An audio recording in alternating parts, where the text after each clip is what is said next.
wa ala alihi wa ashabihi wa man tabi'ahum bi ihsanin ila yaumiddin. Ya ayyuhalladzina amanu taqullaha haqqa tuqatih wa la tamutunna illa wa antum muslimun wa ba'd. Khatul iman rahimani wa rahimakumullah. Bapak Ibu sekalian, jamaah majelis taklim yang berbahagia, alhamdulillah pada malam hari ini kita bisa hadir di dalam kajian rutin kita bersama dengan majelis taklim Masjid Ihya'us Sunnah, mengharap akan pertolongan Allah dan kemurahannya. Mudah-mudahan Allah mengampuni semua dosa-dosa kita, baik dosa yang telah kita ketahui atau dosa yang tidak kita ketahui, baik dosa yang kita sadari maupun dosa yang tidak kita sadari. Karena perlu diketahui bahwa tidak semua dosa itu kita ingat, tidak semua dosa itu kita ketahui. Kalau sekarang ini kita merasa banyak dosa yang kita tinggalkan, sementara masa lalu kita banyak dosa yang kita kerjakan. Kalau hari ini kita sadar banyak ketaatan yang kita lakukan, masa lalu kita banyak ketaatan yang kita abaikan. Yang jadi persoalan adalah apa semua dosa-dosa kita yang lalu itu sudah pasti dimaafkan? Itu kita belum tahu. Sementara kita ngerti, kita sadar dosa kita dulu banyak, sangat banyak. Ya, dosa kita sebelum mengenal ilmu, dosa kita sebelum mengenal sunnah, itu apa saja yang gak kita lakukan. Dosa syirik kita lakukan, maksiat dengan berbagai macam maksiat. Ya, nah persoalannya apa? Itu pasti dimaafkan oleh Allah. Dan apakah taubat kita sudah benar? Betul-betul kita sesali perbuatan yang lalu? Saat kita menceritakan, mungkin kadang-kadang kita untuk motivasi orang lain, kita kasih semangat, saya dulu lebih buruk dari kamu. Waktu menceritakan itu penyesalan atau kebanggaan, atau nggak ada rasa. Karena ini dikatakan hakikat taubat itu an-nadmu. Hakikat taubat itu penyesalan. Nyesel nggak kita dengan dosa-dosa kita yang lalu? Ya, oleh karena itu kita berharap kepada Allah Ta'ala melalui dengan amal-amal yang kita lakukan yang jelas masih terbatas, ya, masih banyak yang terbatas belum optimal kita lakukan, maka kita berharap dengan kemurahan Allah, mudah-mudahan dosa-dosa kita yang lalu yang kita sadari maupun tidak, mudah-mudahan dimaafkan oleh Allah Subhanahu wa Ta'ala. Malam ini kita akan melanjutkan hadis dari kitab Bahjatun Nadhirin, syarah dari Riyadhus Shalihin, hadis yang ke-67. Ya. An Abi Hurairah radhiyallahu an qala Rasulullah sallallahu alaihi wasallam min husnil islamil mar'i tarkuhu ma la ya'ni. Di antara tanda-tanda dari bagusnya keislaman seseorang, ya, dari tanda-tanda bagusnya keislaman seseorang itu bisa dilihat dari apa? Tarkuhu ma la ya'ni. Ya, di tanda bagusnya keislaman seseorang itu kalau orang tersebut mampu meninggalkan perkara-perkara yang tidak ada manfaatnya. Nah, ini tanda-tanda bagusnya keislaman seseorang. Jadi keislaman seseorang itu dikatakan bagus, berkualitas. Bukan sekedar Islam, tapi berkualitas keislamannya.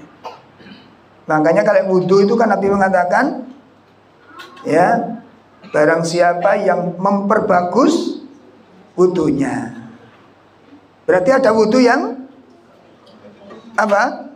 Nggak bagus. Nah, gitu loh. Ya, contoh seperti itu. Tuh banyak hadis-hadis menjelaskan barang siapa yang memperbagus wudhunya atau menyempurnakan wudhunya, lalu dia berjalan ke masjid. Nah, itu berarti ada wudhu yang nggak bagus. Demikian pula keislaman ini. Nah, di antara tanda-tanda bagusnya keislaman seseorang itu apabila orang tersebut mampu meninggalkan ya perkara-perkara yang tidak ada manfaatnya. Nah, ini menunjukkan tentang apa? Sebuah kualitas yang luar biasa. Corok kula sampeyan nggawa tas ini isi niku sing bernilai semua. Nah, gombal-gombal gak usah dileponi tas. Itu namanya tasnya berkualitas. Tasnya mahal, tasnya berbobot, tasnya bernilai, tasnya berharga. Kenapa? Karena yang dimuat apa? Dan hadis ini menunjukkan tentang apa? Disebutkan oleh Imam Ibnu Rajab. Apa kata beliau? Wa hadzal hadis aslun azimun min usulil adab.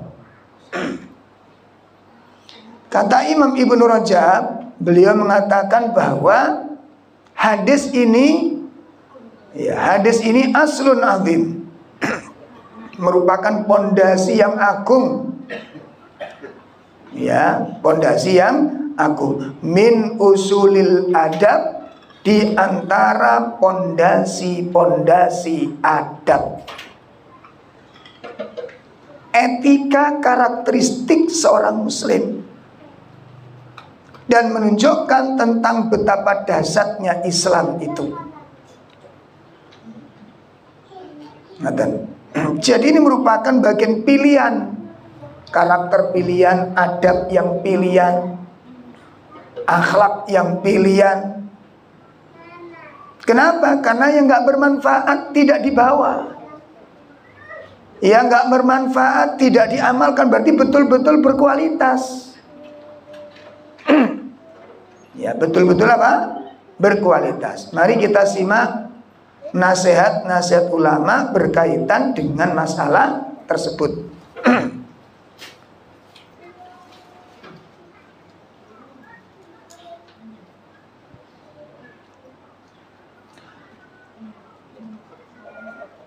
Walihada, oleh karena itu Nabi SAW ja'alahu min husnil Islam, Allah menjadikan perkara tersebut apa? Tarkuhu malayakni, sifat meninggalkan perkara yang enggak ada manfaatnya itu, meninggalkan perkara yang enggak ada manfaatnya itu min husnil Islam.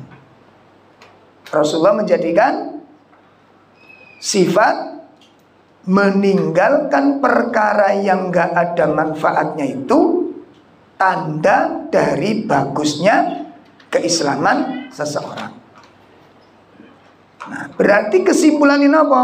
Kesimpulannya nek ana wong Islam sing nglakoni perkara-perkara sing gak berkualitas, berarti tondo Islame dorong apik. Kula kok mbek sampean ngapunten ya, ngapunten sing biasa nonton sinetron bapak-bapak apa ibu-ibu? Bapak ibu.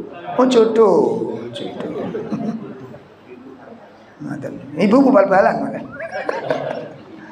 Contohnya seperti itu. Banyak teman-teman yang seperti ini.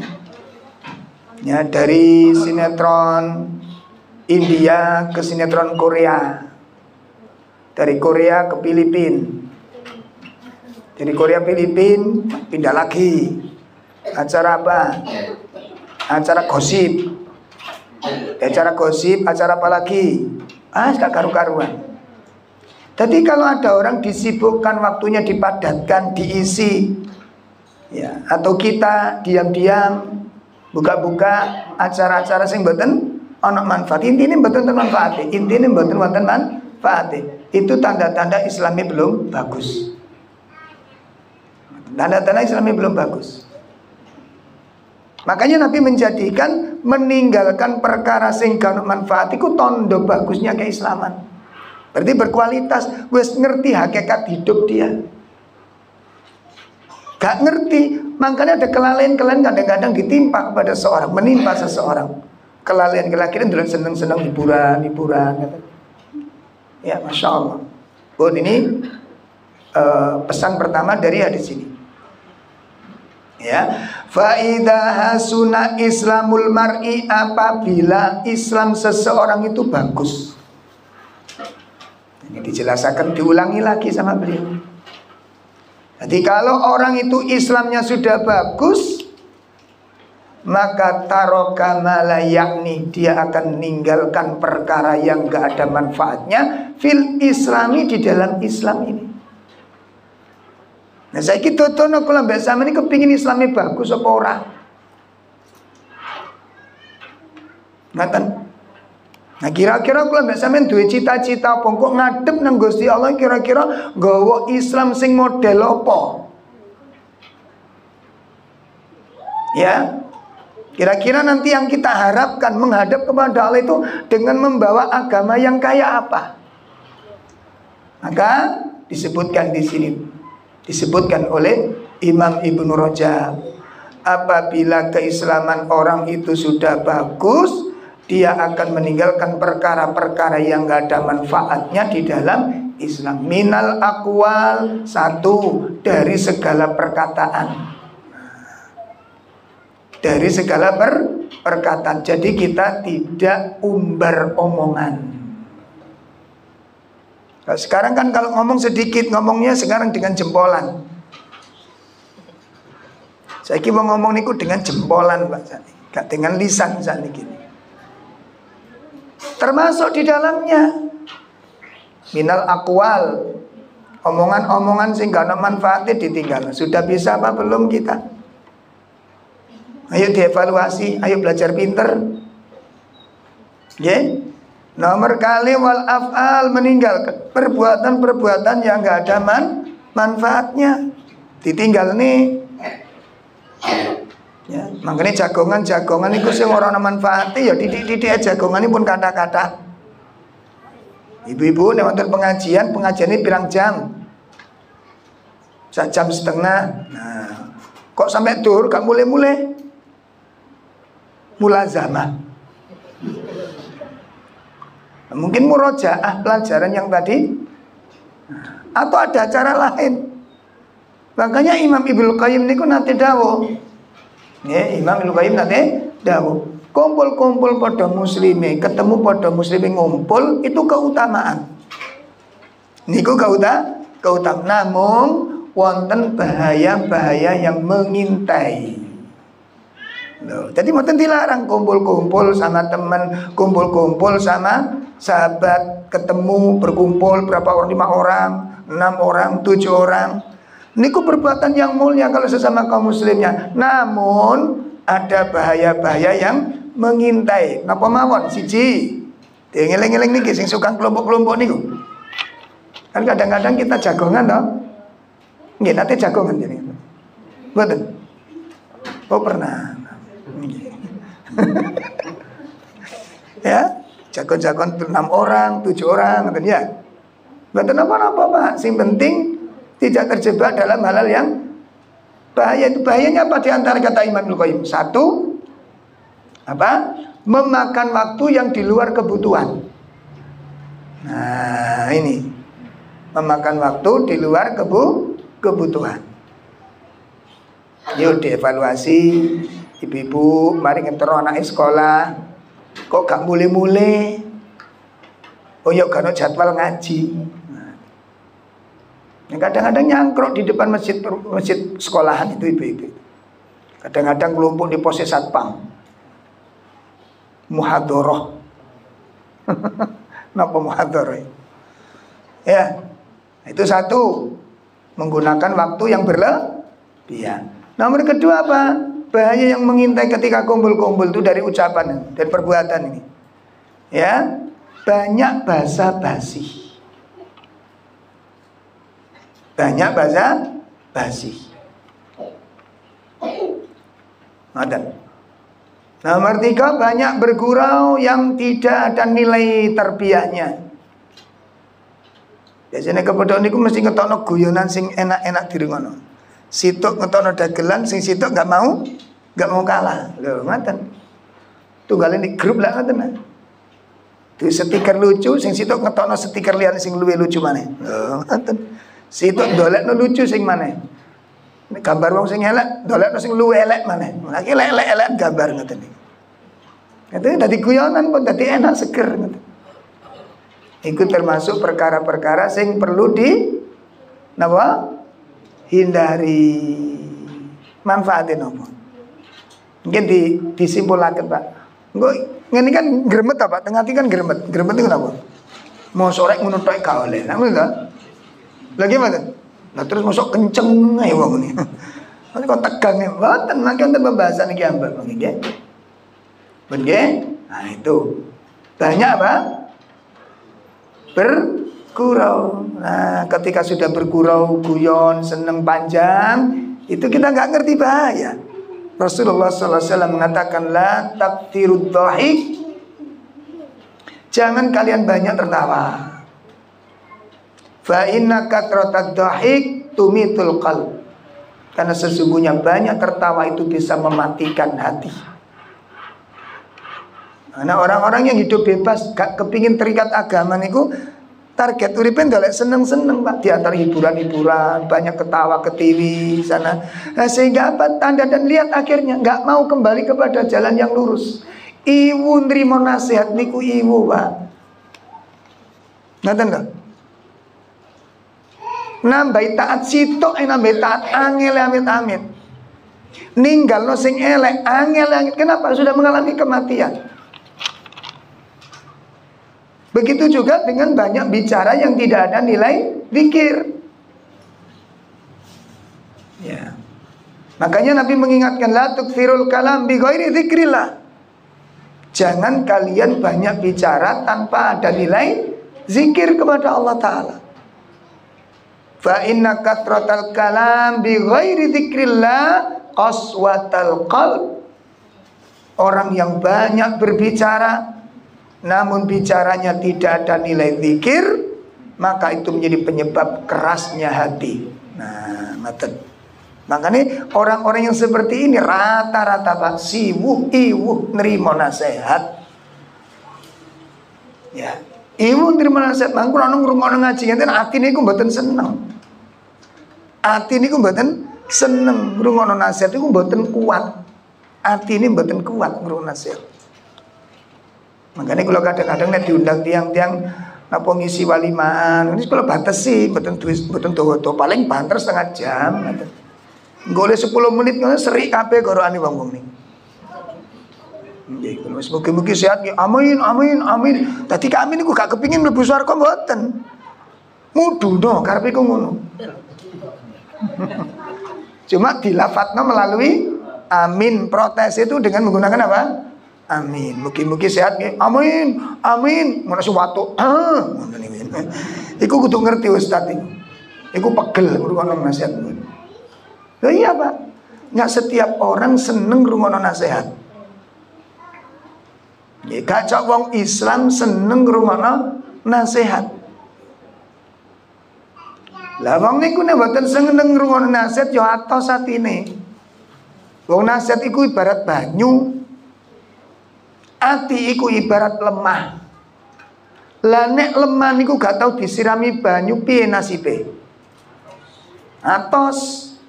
Saya suwe tambah suwe piye? Apa meletek? Apa meletek itu? Oh nelon. Keras, kering, keras. Akhirnya mengalami kematian. Pasti sudah. Kalau sudah mengalami kekerasan, mengalami kematian, sulit untuk bisa mendapatkan kebaikan-kebaikan. Ngelakoni api ku abot mangkane. Lakoni sholat Masya Allah luar biasa. Luar biasa. Loh ibu-ibu gak jilbab kok jari kabotan, gak helm gak abot. Saya mikir ayo. Ibu-ibu mungkin ada tetangga kanan kiri yang menyimak ini. Kok gak kuat ngelakoni jilbab kok jari kabotan, timbangan abot helm. Gitu. Tapi gak kuat. Kenapa? Bukan tidak kuat memakai jilbab itu karena lemah jiwanya. Wong jilbab niku wajib kok. Kadang-kadang ana sing komentar, wong kula niki maca Quran mboten saged Ustaz, mosok gak jilbab loh. Jilbab iki gak urusane maca Quran, iki urusane ndas. Helm, kok helm apa jenenge? Dadi jilbab iki urusane karo ndas, ngoten. Lah sirai wong wedok niku nek wis usia balik terus wongi akal sehat niku wajib ditutupi, ngoten. Ya terserah sampean mbok tutupi timbo, mbok panci, sing penting rambut iku mboten ketinggal, ngoten lho. Kenapa? Wajib haram hukume. Hukume haram. Enggak ada ulama khilaf itu mboten wonten, enggak ada perbedaan pendapat. Semua mazhab mengatakan wajib. Malah Imam Syafi'i ini sak berges nih, napa sak bledes nih, napa sak kujur malah. Mantan tafsir jalan lain ingkang ditulis oleh Imam As-Suyuti wong wedok niku menurut Imam Syafi'i sak bledes niku ditutupi kabeh. Nah, cuma kadang-kadang tiang niku mboten purun buka tafsir, jadi gak ngerti. Akhirnya dihapusi karo sing ceramah-ceramah niku sebagian. Mboten wajib niku budaya Arab. Wah, untumu. Niku tengere gak maca tafsir Ustaz ngoten niku iki. Ayo jujur-jujuran dibuka tafsire. Gak usah tafsir sing kantel-kantel, tafsir Jalalain niku tafsir paling tipis, Pak. Wonten ngene pesantren iki. Nah, dalam kagungan soalnya. Jadi kalau sakit ningali. Makanya wonten profesor sinten niku saking lulusan Mesir, ya, jurusan tafsir.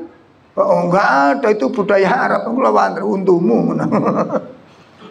Iku ngapusi mboten jujur niku ceramah mboten jujur. Saestu mboten jujur. Ayo dibuka sampe sing duwe tafsir sampean.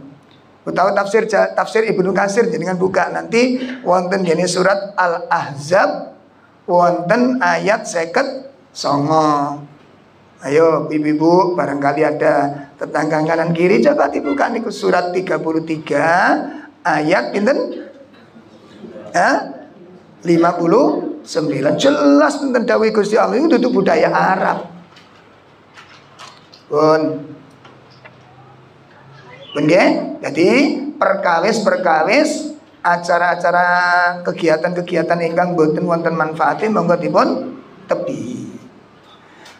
Kemudian fa innal Islam kamil mamduh yadkhulu fi tarkul muharramat kama qala Nabi sallallahu alaihi wasallam. Masyaallah. Sesungguhnya Islam yang sempurna Al-mamduh itu sangat terpuji. Masya Allah. Agama yang sangat terpuji, agama yang tersanjung. Yadkhulu fihi, masuk di dalam kesempurnaan Islam adalah tarkul muharramat, meninggalkan perkara-perkara yang haram.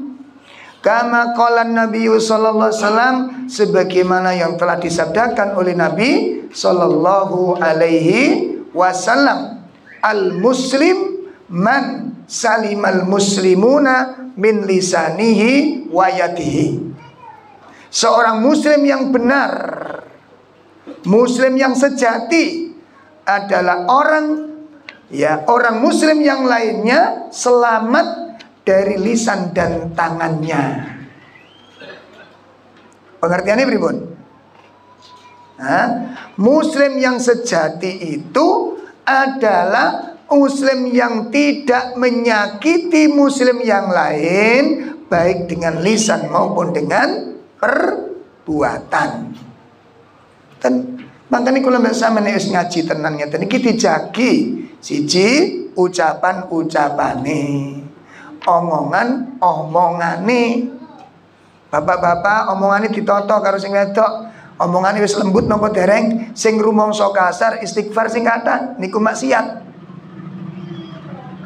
Bapak-bapak punya istri enggak?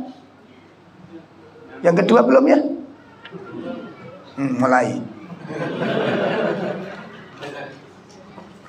Ten guyon mawon. Ya. Maka lihat kan, sing rumangsa selama ini ngomongnya kasar, ada enggak di antara kita yang begitu?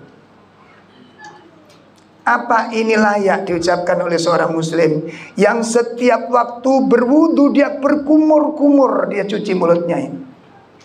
Untuk apa berkumur-kumur niku? Saya tak takoni. Napa manfaat tujuannya? Berseni apa? Apa kuman? Virus ya. Siapa? Kotorane panganan ambek omong sing kotor iku kira-kira abot pundi? Abot sing pundi? Nek sekedar bekas-bekas nasi, bekas-bekas kulup kangkung. Nek guyung ini dadi kono pati abang ngono.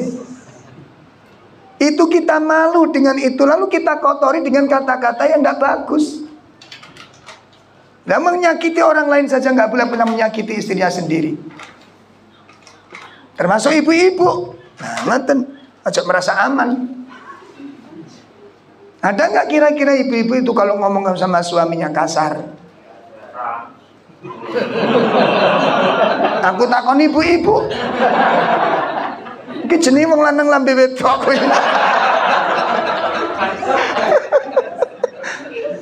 Wong takon ibu-ibu sing jawab lanang iki tengere wong wedok lanang lambe wedok.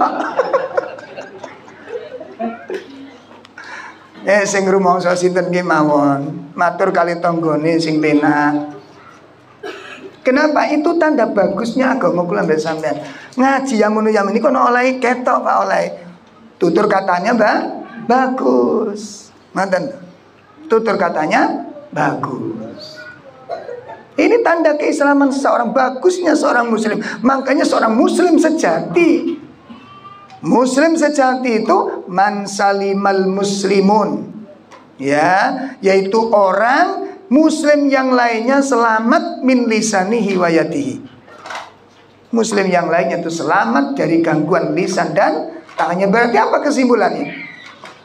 Kesimpulannya wong muslim sing bener-bener Islam niku, sing sae keislamane, manfaat ilmune, gak suka menyakiti orang lain dengan apa? Ucapan maupun perbuatan. Wis dievaluasi gak kanggo wong liya, ngaji kanggo awake dhewe. Yang ngomong dengan orang tua sik gampang nyenggrangan, istighfar. Ini buruk, sifat-sifat yang buruk. Wa idza hasunal Islam tarku ma la yakni kullah minal muharramat. Nah, ini kita tambah lagi. Bagian dari tanda-tanda nek wis Islam niku sae.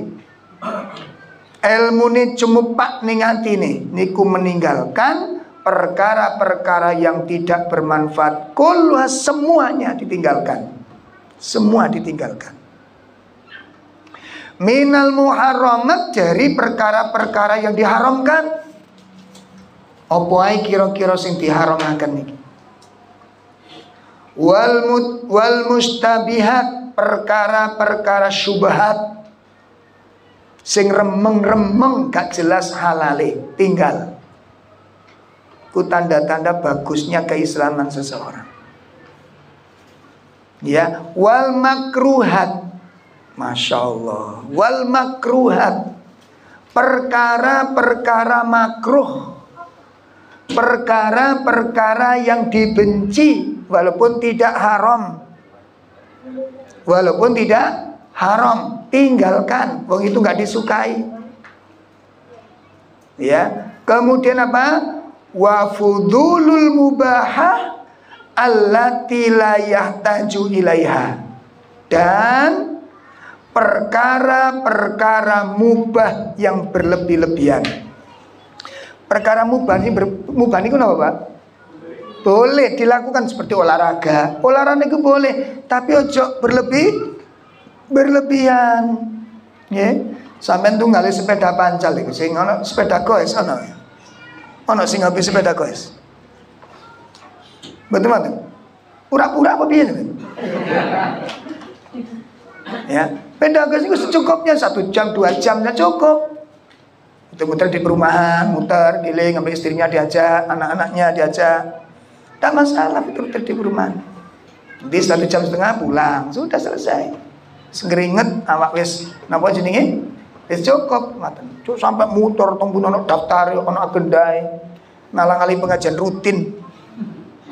Lah napa enggak ngene kuwi? Minggu pertama lewat mana ini? Tanggulangin, Japanan. Nah, jalur ditulis Pak niku. Minggu kedua Wonoayu, Tulangan, Krembung, Pacet. Minggu ketiga Mojokerto, minggu keempat Madura, minggu kelima di kuburan. Wonten jadwal kabeh ngalang-aling jadwal pengajian. Wong sampeyan sing ngaji kadang-kadang gak eling jadwal ngendi. Nah, ngenten niki berlebihan.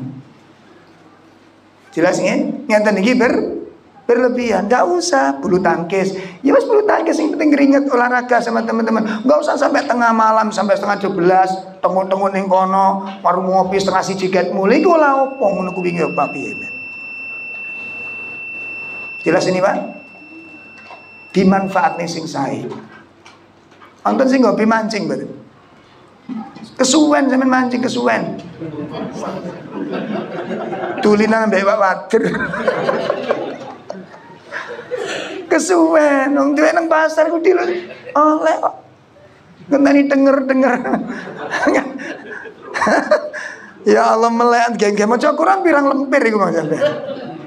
Lho nggih saya sih lho nggih. Makanya Ustaz Zainal Abidin itu nanti ditanggapi, Ustaz, hukumnya mancing bagaimana? Ketawa beliau. Akhirnya jawab, apa antum sudah hafal juz amma? Loh, apa hubungannya Ustaz? Saya nanya, hukumnya mancing? Iya, aku takon awakmu. Jadi, wis apa lu bro? Belum. Lah, juz amma urung hafal kok bermancing. Masuk toh? Masuk.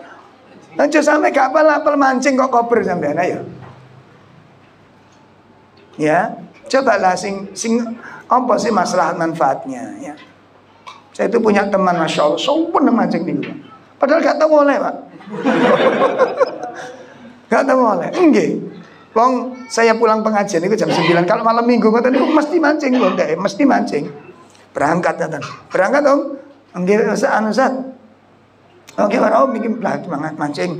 Lah saya berangkat ke masjid, kajeng subuh niku baru pulang. Saking pundi? Ya tadi malam. Ya Allah mancing tadi. Banyak iki mesti mujair telu. Lho ngono ya Allah. Mujair telu. Dewangi semalam suntuk ya Allah. Sampai timbang tengok-tengok ngono sampean nggo dhuwit 10.000 nang pasar. Wis gak pancing-pancingan. Ya Allah. Ini lho Pak, sing mboten kadang-kadang manajemen waktunya niku dipun toto. Panjenengan kali kula niki pun ngaos nggih. Kudu ngerti ndi sing manfaat, ndi sing boten. Makanya kita sebutaken wafudul muhammubah, ya, perkara-perkara yang dibolehkan tapi berlian, allati la yahtaju ilaiha, yang dia sebenarnya nggak butuh dengan perbuatan. Dibutuhkan nggak ini? Apa kira-kira maslahat dunia manfaatnya apa gitu kan? Apa manfaatnya? Masya Allah. Kemudian nasihat berikutnya, idza kamula islamuhu wa balagha ila darajatil ihsan. Masya Allah niki. Dan apabila sudah sempurna keislamannya serta sampai kepada derajat ihsan, wa huwa an ya'budallaha ta'ala ka'annahu yarah. Kalau uang niku pun islami sudah bagus, ilmunya sudah mapan, imannya sudah kuat, dan dia sampai kepada derajat ihsan, maka dia beribadah kepada Allah Subhanahu wa taala seakan-akan dia melihat Allah, dan jika dia tidak melihat Allah, fa innallaha yarah, maka sesungguhnya Allah melihat dia. Hasilnya melahirkan sifat muraqabah, menghasilkan sifat apa? Muraqabah. Nah kemudian berikutnya, apabila ini sudah masuk di dalam jiwanya, ilmunya sudah bermanfaat, ibadahnya pun menjadi ibadah yang diterima, hasil yang luar biasa apa? Lahirnya sifat malu. Kenapa Pak? Melahirkan sifat malu. Apa sifat malu? Mari kita lihat. Wa fil musnadin wa tirmidhiyun an ibni Mas'ud radhiyallahu an, qala Rasulullah sallallahu alaihi wasallam, al istihya'u minallahi ta'ala. Malu itu bagian dari rasa malu terhadap Allah Subhanahu wa taala. Rasa malu bagian dari nikmat dari Allah Subhanahu wa taala. Apabila sudah memiliki sifat malu ini, antahfadzar ra'sa wa ma wa'a, hendaklah dia menjaga kepala dan apa saja yang ada pada kepalanya ini. Matanya dijaga, telinganya dijaga, lisannya dijaga, pikirannya dijaga. Niku wong nek wis duwe rasa malu ngoten. Nek kula mbek sampean durung iso njaga kupinge, urung iso njaga mripate, urung iso njaga lisane, iku ndudune durung duwe rasa malu. Ngoten.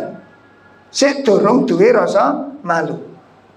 Kenapa? Sebab orang tidak punya rasa malu, ngomong niku gak isin, ngomong elek niku mboten isin. Pripun kalau di tengah panjenengan ada orang alim yang beribadah yang kita segan kepadanya. Ini contoh yang dicontohkan oleh para ulama. Umpamane panjenengan kali niku lungguh jejer karo wong alim yang kita segan kepadanya, berani ngomong selengean? Dalam wani ngomong sing rusuh. Kenapa? Karena malu, sungkan. Rasa segan itu menahan lisan kita dari ngomong yang gak karu-karuan. Leres napa mboten? Ngomong kotor niku mboten mantun. Ya, dulu waktu kita ziarah ke Ustadz Yusuf di Al-Furqan ini, karena mulai kecil kita sering berteman ya, jadi kita ngomong sering guyon gitu. Terus ada teman yang memang selalu wanyean katanya, selalu wanyean.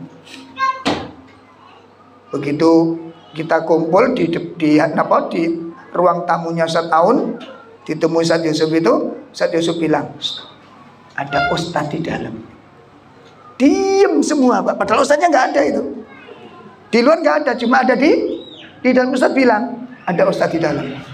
Sing jenengan temen sing selalu wanyean aku meneng Pak. Tak jawil, dungaren menung, ojo ngono ta Ustaz. Kenapa dia tahan? Rasa malu itu baru dengan orang Pak. Gak mau dia memperdengar suaranya di hadapan orang yang soleh. Gak mau dia memperdengarkan suara yang gak bagus di hadapan orang yang soleh. Menunjukkan apa? Betapa buruknya saya. Berarti Ustadz tahu dengan saya, Ustadz kenal dengan saya tentang keburukan saya. Kan begitu. Ini manusia. Sekarang Allah. Apa suara kita nggak didengar oleh Allah? Hah? Apa suara kita nggak didengar oleh Allah? Lah kalau kita didengar, mana rasa seganmu kepada Allah? Kamu perdengarkan suara yang nggak bagus kepada Allah Subhanahu Wa Taala. Di mana imanmu? Makanya Nabi menghubungkan, man kana yu'minu billahi wal yaumil akhir falyakul.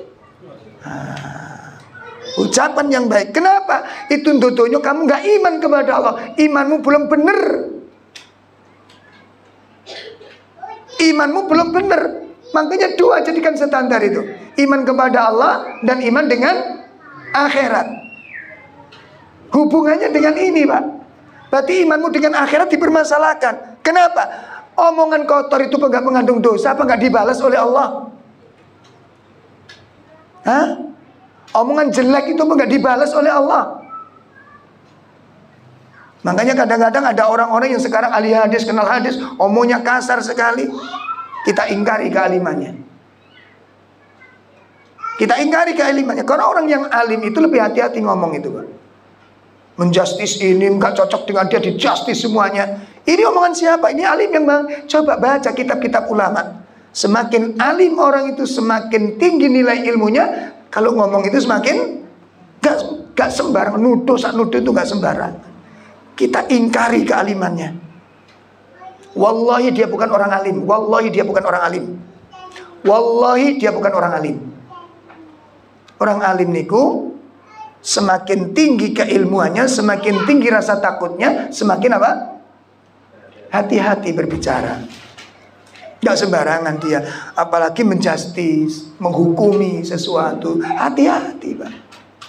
Hati-hati. Ya. Melanjutkan hadis dari sahabat Abdullah ibnu Mas'ud radhiyallahu an yang diriwayatkan oleh Imam At-Tirmidzi. Ya, jadi kalau orang sudah merasa rasa malu, punya rasa malu kepada Allah itu, maka hendaknya dia menjaga kepala dan semua yang ada pada kepalanya. Dan itu tanda, Pak. Ya, dia jaga pandangannya, dia jaga pendengarannya, dia jaga lisannya. Makanya orang bisa menjaga pendengaran belum tentu bisa menjaga lisan. Coba sekarang urusan nih, Pak, Sani urusan nih. Ada orang melihat sesuatu, kita celah dia. Oh, dia suka menonton yang gak baik, dia nonton yang gak benar, dia dengarkan yang gak benar. Itu satu kemaksiatan yang dia miliki. Kita gak nonton, tapi sering mengucapkan kata-kata yang buruk. Masya Allah. Di sisi yang lain kita memiliki kesamaan pada dia. Cuma jenis maksiatnya beda. Dia maksiatnya suka mendengar suara-suara yang haram, kita suka mengucapkan kata-kata yang haram. Maksiatnya beda. Saged dipaham nih? Nah, ini yang pertama dikatakan oleh Rasul SAW. Bagian dari konsekuensi rasa malu kepada Allah, menjaga kepala dengan seluruh yang ada pada kepala. Yang kedua, konsekuensi rasa malu kepada Allah adalah wa tahfadzul batna wa ma hawa, dan menjaga perut serta apa yang berhubungan dengan perut ini. Ini yaitu apa? Hati, makanan kita dijaga makanannya. Wal tazkuril mauta wal bala. Yang ketiga, konsekuensi rasa malu kepada Allah dan supaya ingat dengan kematian, wal bala, dan segala kehancuran dari kematian itu. Ya. Konsekuensi rasa malu kepada Allah adalah hendaknya kita ingat dengan kematian serta kehancuran yang dibawa oleh kematian itu. Itu dijelaskan oleh para ulama. Lihat, dengan kematian, apa yang diperlakukan oleh kematian dengan tubuh kita ini. Dan peristiwa inilah yang kemudian menjadikan Khalifah Umar bin Abdul Aziz gak bisa tidur. Peristiwa setelah kematian. Dia ingat dengan kematian, lalu ingat peristiwa setelah kematian. Apa itu? Kehancuran yang dialaminya. Tubuh-tubuhnya akan hancur, daging-dagingnya akan hancur. Hanya tinggal tulang belulang saja. Ya, tidak tersisa apapun di sana kecuali orang-orang yang dijaga oleh Allah Subhanahu wa taala. Ini diingat-ingat, Pak. Makanya ibu-ibu nggak usah terlalu berlebihan di dalam merawat tubuh. Andani sembarang ke template nang awake. Njogo kemudahan, jaga kebugaran. Ya. Sampai ada ibu-ibu niku semuanya kepalsuan, ITP palsu, mripate palsu, jangkute palsu. Ya, opo ae ngaten iki. Wong ITP lurus dadi melungker. Nek diraupi coplok sisi kapok. Sudah mata yang biasa disewakno apa iku jenenge? Apa? Apa, Mas? Mbok karo jenenge aku. Templano dadi kaya wong bule walian. Mengkuru cilik beda lho, Pak. Wong bule wae dhuwur kuning ngono, sampeyan ireng. Motone biru ora cocok. Mesti wong paling curiga. Wis reno-reno tiyang niku. Ya. Pun kemudian yang keempat, nasihat beliau, waman aradal akhirah. Barang siapa yang mengharapkan akhirat, maka tarka zinatad dunya, hendaknya dia tinggalkan keindahan-keindahan dunia, perhiasan-perhiasan dunia ini. Barang siapa yang mengharapkan kehidupan akhirat, surga yang dimaksud. Barang siapa yang mengharapkan kenikmatan-kenikmatan akhirat, hendaknya tinggalkan perhiasan-perhiasan dunia ini. Jangan terjebak dengan pernik-perniknya dunia, dengan glamornya dunia, dengan kerlap-kerlipnya perhiasan, tinggalkan. Biar kita itu gak ngurusi sesuatu yang gak ada manfaatnya, ingat enggak? Makanya kalau mbak sampean mari bangun omah, tuku opo digawe perhiasan, sing ana manfaate lah. Tuku Gucci digawe opo tuku Gucci? Lah wonten ta? Kalau takon ngeten iki pinten? Lo warang niku, Pak. Ya Allah. Warang ngeten iki. Tinggo opo? Didol maneh gak payu ngeten niku. Nah coba infakno digawe masjid itu ganteng, guys. Ganteng. Kemudian faman fa'ala dzalika faqad istihya'u minal haqqal haya. Perhatikan, barang siapa yang sudah melakukan itu semua, berapa perkara tadi? 1, menjaga kepala dengan apa yang ada pada kepalanya. 2, menjaga perutnya. 3, ingat dengan kematian. Yang kelima, meninggalkan apa? Pernik-perniknya dunia. Apa kata Nabi? Barang siapa yang telah melakukan itu semua, faqad istihya minallahi haqqal haya, maka sungguh dia telah memiliki rasa malu kepada Allah dengan malu yang sebenar-benarnya. Pun. Kemudian selanjutnya nasihat yang disampaikan oleh ba'dul arifin. Qala ba'dul arifin, berkata sebagian ahli ma'rifah, orang-orang yang benar tauhidnya, itu memberikan nasihat. Apa nasihatnya? Idza takallamta, Masya Allah, apabila kamu berbicara, apabila kamu berbicara, fadkur, maka ingatlah. Sam'allahu laka, pendengaran Allah kepadamu.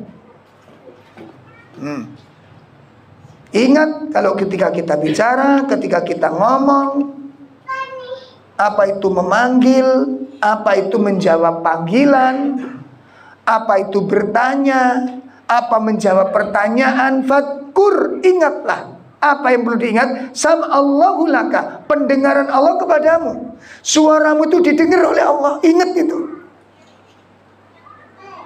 Makanya kalau orang mau bicara, ingat hadis ini, ingat perkataan ini, akan hati-hati bicaranya. Dia akan hati-hati bicaranya. Masya Allah. Ya.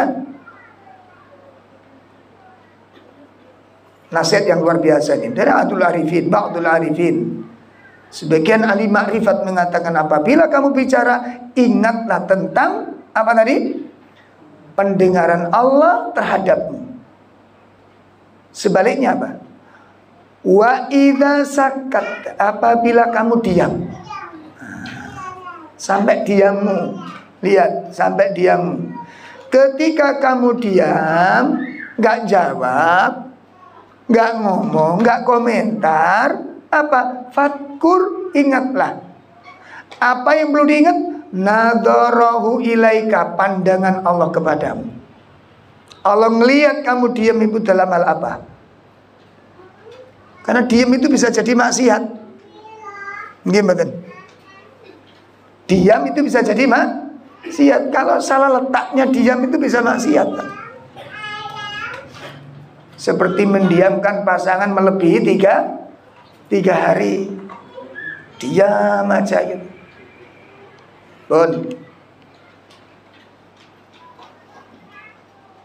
Waqad waqa'atil isyarat, dan sungguh telah diisyaratkan fil Qur'anil azim, di dalam Al-Qur'an Al-Azim, ila hadhil makna fi mawadhi, ya, dalam makna yang dikandung di dalam hadis, dalam ucapan Ahlul Arifin ini sudah dijelaskan oleh Allah dalam Al-Qur'an. Mana suratnya? Mari kita lihat. Pertama kita buka surat Qaf, surat 50 ayat 16 sampai ayat 18. Walaqad khalaqnal insana wa na'lamu ma tuwaswisu bihi nafsuhu wa nahnu aqrabu ilaihi min hablil warid idh yatalaqqal mutalaqqiyani 'anil yamini wa 'anil shimali qa'id ma yalfidhu min qawlin illa ladaihi raqibun atid. Ya. Ada terjemah? Dan sungguh kami telah menciptakan manusia dan mengetahui apa yang dibisikan oleh hatinya, dan kami lebih dekat kepadanya daripada urat lehernya. Ya, satu lagi. 11. Ingatlah ketika dua malaikat Ma yalfidhu, nggih. Ayat 18. Tidak ada suatu kata yang diucapkan, melainkan ada di sisinya malaikat pengawas yang selalu siap mencatat. Tidak ada satu lafaz pun yang diucapkan, kecuali sudah ada malaikat yang hadir di sana untuk mencatat kalimat-kalimat yang diucapkan. Ini kalau kita ingat, demi Allah, Pak, hati-hati kita. Hati-hati kita. Ya, baik. Kemudian yang terakhir kita lihat perkataan Umar bin Abdul Aziz. Nasihat Umar bin Abdul Aziz. Qala Umar ibnu Abdul Aziz rahimahullah ta'ala, man adda kalamahu min amalihi qalla kalamuhu illa fima ya'ni. Masya Allah. Barang siapa yang mau membandingkan, ya, barang siapa yang mau membandingkan kalamahu, ucapannya, min amalihi, dengan amalnya. Bandingkan omongan dengan amalan. Bandingkan. Kalau orang mau membandingkan ucapannya dengan perbuatannya, qalla kalamuhu, maka pasti akan sedikit ucapannya. Ngomong itu lebih gampang timbang napa, Pak? Ngelakoni. Gimana? Wong berani ngomong macam-macam itu karena nggak mau membandingkan. Dan ucapan itu tanggung jawab di hadapan Allah Ta'ala. Masya Allah. Bandingkan ya. Maka barang siapa yang mau membandingkan ucapannya dengan omongan, dengan perbuatannya, qalla kalamuhu, pasti sedikit ucapannya. illa fima, yakni kecuali terhadap perkara-perkara yang bermanfaat baginya. Fa inna katsiran minal nas, perhatikan ini, Masya Allah, ini bagus sekali nasihatnya. Fa inna, karena sesungguhnya katsiran minan nas, kebanyakan manusia, akeh-akeh menungso, kata-kata tiang, la ya'uddu, tidak mau membandingkan, ya, gak mau bandingkan kalamahu, antara ucapannya, min amali, dengan perbuatannya. Karena kebanyakan orang itu gak mau membandingkan omongannya dengan apa? Perbuatannya. Akhirnya apa? Fajazifu fi, fayujazifu fi, maka ucapannya jadi ngawur, ya, walayataharo, dan tidak terkendali, gak ngerti tanggung jawab omongan ini, ngawur ngomongnya. Nek jare wong Jawa niku gladrak. Napa gladrak? Hah? Napa gladrak niku napa? Geliwar. Gladrak niku nabrak sana nabrak sini. Ya, tanpa arah, Pak. Astagfirullah. Apakah ini sifatnya orang mukmin? Mboten pantes lah. Mboten pantes. Makanya jenengan kali kalau bebas, masih tukaran nggih ngoten, pojok ngawur tukaran niku. Tukaran niku sing syar'i. Ya. Ya, tukaran sing syar'i. Wong kula mbak sam dididik syar'i. Ya nanti tukar kok enggak syar'i biasanya. Ayo tahu mikir gini. Perlu tahu mikir. Makanya perlu dibahas lah itu ya. Membahas tentang Bismillah dulu, assalamualaikum. Intinya apa? Dijaga lisannya itu, jangan sampai ucapan-ucapan yang tidak benar. Gak mungkin ini keluar dari lisannya seorang muslim, itu tidak pantas, Pak. Masya Allah, kayak begini nasihatnya. Jadi orang yang tidak pernah membandingkan ucapannya dengan perbuatannya, fayujazifu fi, maka omongannya ngawur, ngelantur, geladrah, wala yataharra, dan tidak terkendali akan ucapan-ucapannya ini. Nah, bapak-bapak sekalian, maka perhatikan dari kalimat-kalimat yang mulia ini. Selanjutnya, yang terakhir yang akan kita bahas, apabila ada orang-orang yang masih hobi menghabiskan waktu tanpa ada manfaat, ya, menghabiskan waktu tanpa ada manfaat. Mari kita lihat bagaimana kedudukan orang semacam ini di mata para ulama. Qala Al-Hasan Al-Basri, berkata Imam Hasan Al-Basri, min alamati i'radillahi ta'ala anil abdi, min alamat, di antara tanda-tanda i'radillahi ta'ala, berpalingnya Allah Ta'ala, anil abdi, dari hamba. Nah, ini tanda-tanda orang itu ditinggalkan oleh Allah Ta'ala. Astagfirullahaladzim. Nauzubillah min syarri dzalik. Tanda-tanda orang itu ditinggalkan oleh Allah Ta'ala. Apa? An yaj'ala syughlahu fi ma la ya'ni, orang tersebut dijadikan oleh Allah sibuk dengan sesuatu yang tidak ada manfaatnya. Nah, tanda-tanda kalau orang itu sudah diumbar oleh Allah. Tanda-tanda kalau orang itu ditinggalkan oleh Allah Ta'ala. Apa?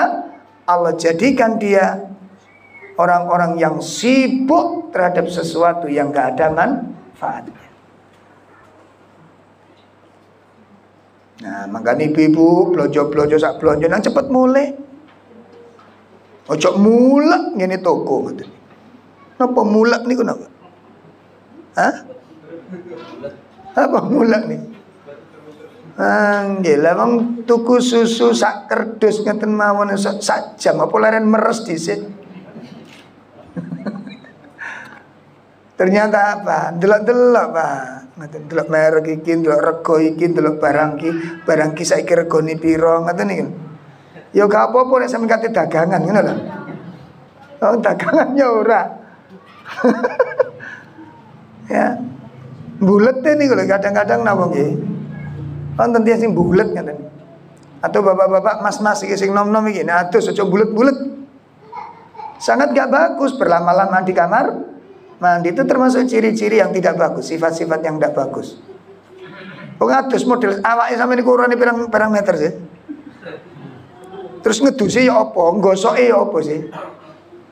Apa sampe niku leren senam koyo artis ngono aduse. Ngono sing kadang ruwet, sing jopo sampai garing awake ngenteni. Sing jero gak mentas-mentas ngenteni Allah. Saya itu paling gemes Pak. Oh ini sing rikat, disiplin, tepat waktu ngoten lho. Oh ini jadi ketoto api padet acara nih. Gak ruwet ngoten nih. Dulu awal-awal saya pengajian ngoten, ada satu ibu jamaah pengajian ibu ngundang saya. Saya masih bujang waktu itu. Yo rambut masjid sendirian. Nah jadi katanya bojo ngepel masjid subuh niku karena ada pengajian dikebut Pak.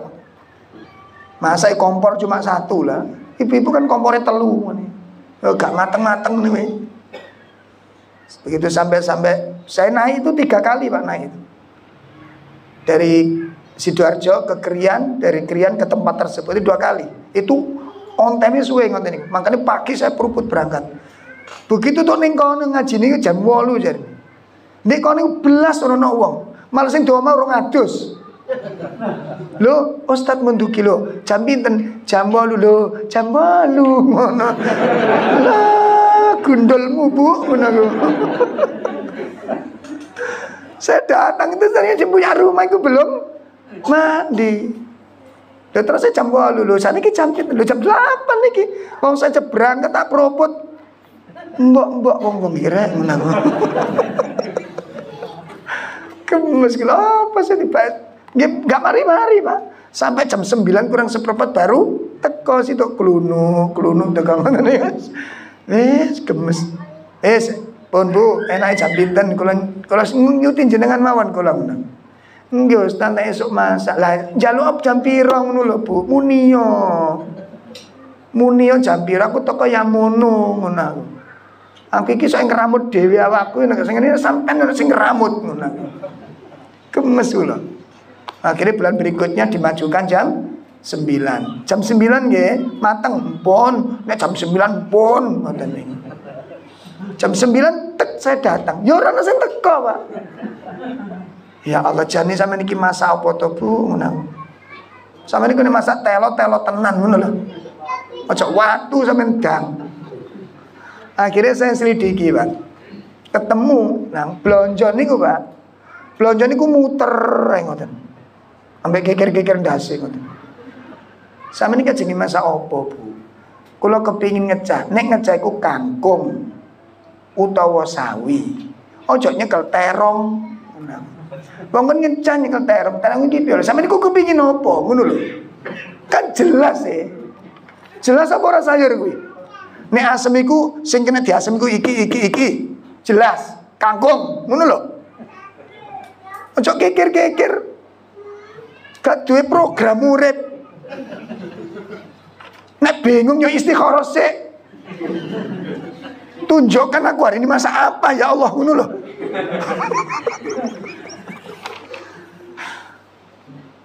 Istri saya itu pernah kingoten, tapi saat ini pun sembuh.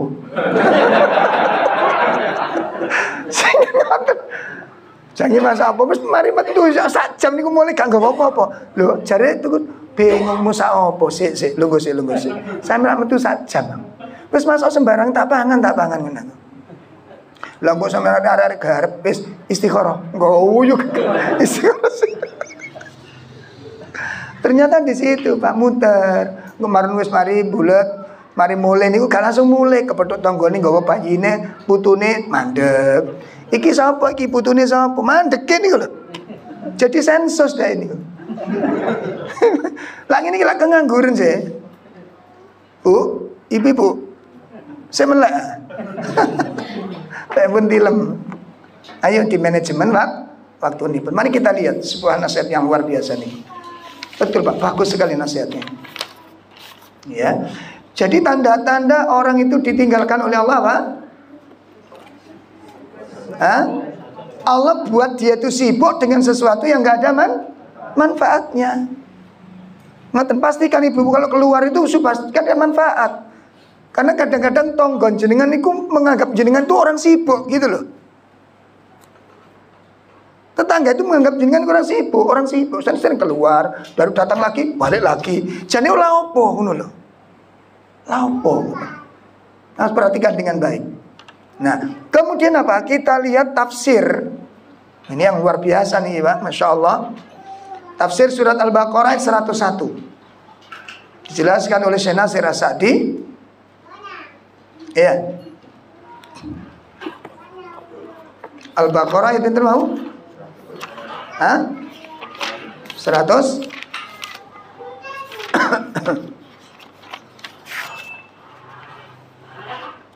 Walamma ja'ahum rasulun min indillahi musaddiqun lima ma'ahum nabadha fariqum minal ladzina utul kitaba kitaballahi wara'a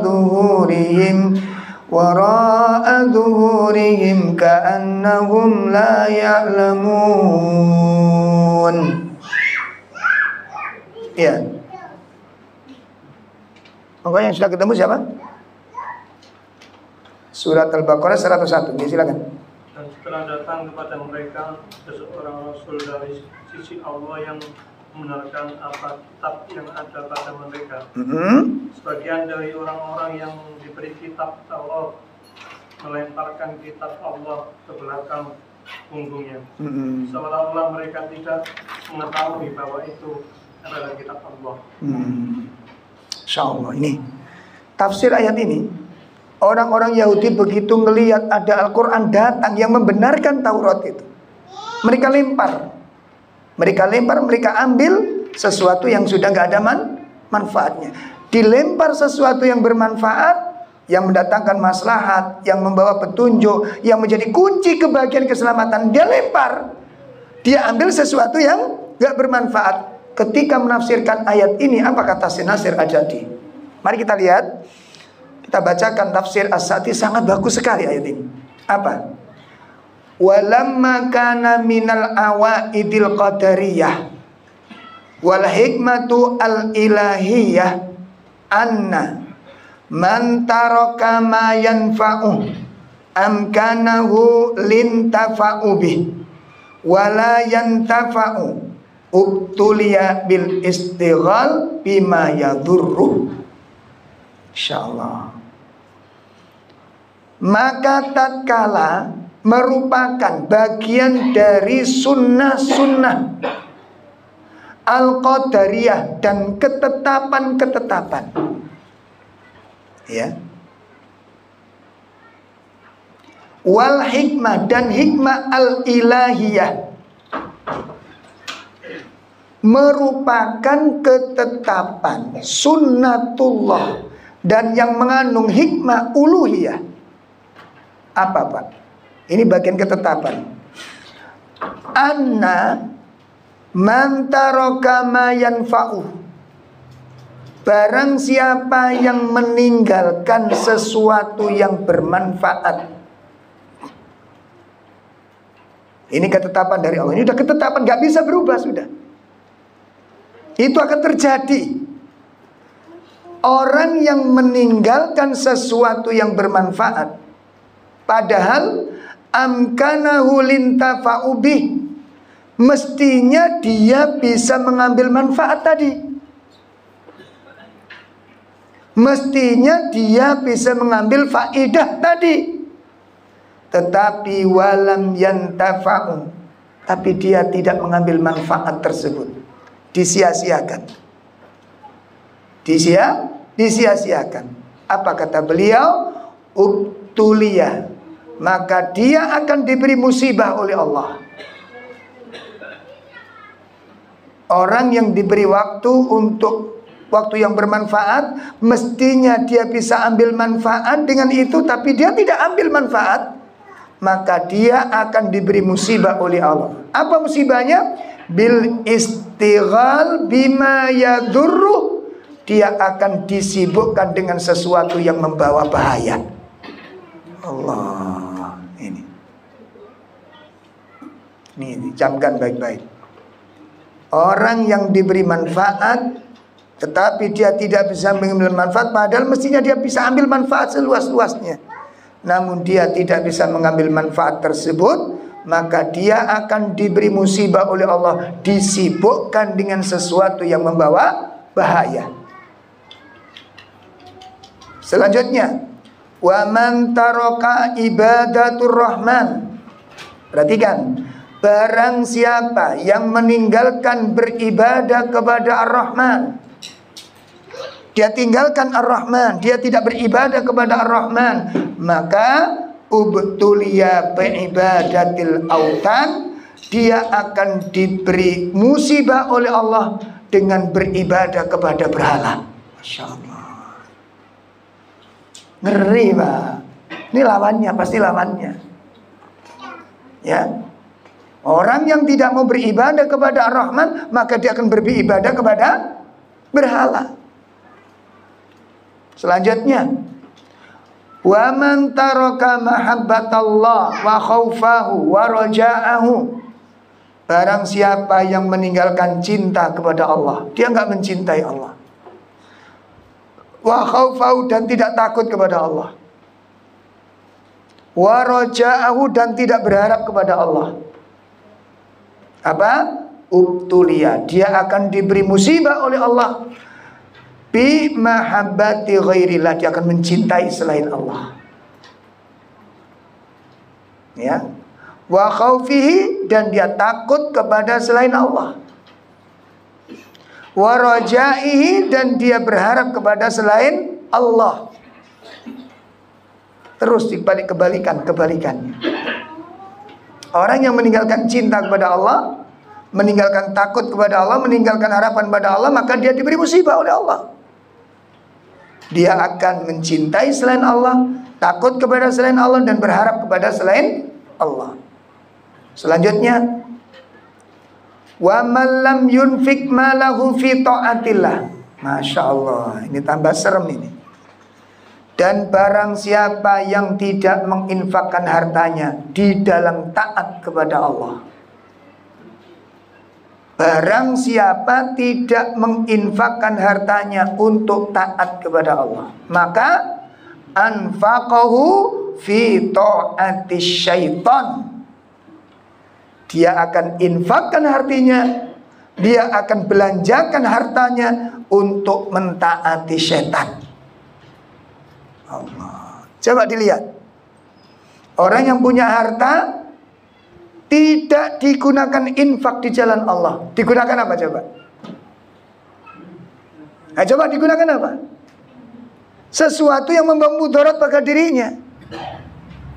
Ya, buat taruhan ayam, taruhan burung dara. Apalagi? Nyawer penyanyi, nyawer apa? Apa? Nyawer. Orang yang punya harta tidak diinfakkan di jalan Allah untuk taat kepada Allah, pasti akan diinfakkan untuk taat kepada setan dan hawa nafsunya. Nah, itu pakai apa coba? Dihabiskan untuk apa coba? Membeli sesuatu yang gak bermanfaat, mudarat bagi kita. Karena setiap infak itu ada hisabnya. Ada yang ditahan, diperkes sampai pecah kabeh duit ini.